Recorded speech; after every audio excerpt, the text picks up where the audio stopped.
ఏ bye, ఇవాళ మన discipline and fitness జర్నీలో డే 33. ఈ రోజు రెస్ట్ డే, కానీ రెస్ట్ అంటే స్టాప్ కాదు, రెస్ట్ అంటే రీఛార్జ్. మనం డైలీ వర్కౌట్ చేస్తాం, పుష్ చేస్తాం, కానీ గ్రోత్ ఎక్కడ జరుగుతుందో తెలుసా? రెస్ట్ లో బాడీ రికవర్ అవుతుంది, మైండ్ రీసెట్ అవుతుంది, ఎనర్జీ మళ్ళీ బిల్డ్ అవుతుంది.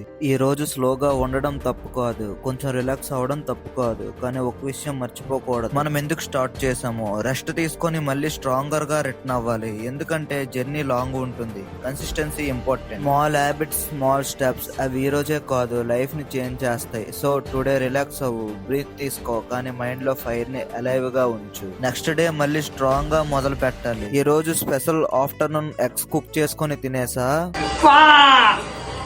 ఈ రోజు డీసీకి ఆర్సీబీకి మ్యాచ్ ఉంటే ల్యాప్టాప్ లో పెట్టుకొని చూసాం. మ్యాచ్ చూసుకొని అలా ఈవినింగ్ బయటకైతే వచ్చేసినాం, చిన్న పని ఉందని. ఇంతకీ ఆ పని ఏంటంటే మా ఫ్రెండ్ మొబైల్ డిస్ప్లే పోయింది, డిస్ప్లే వేయించడానికి అలా మొబైల్ షాప్ కి అయితే వచ్చేసిన. తర్వాత రూమ్ కు వచ్చి చికెన్ బిర్యానీ చేసుకొని మ్యాచ్ చూసుకుంటూ తినేసి పడుకునేసిన.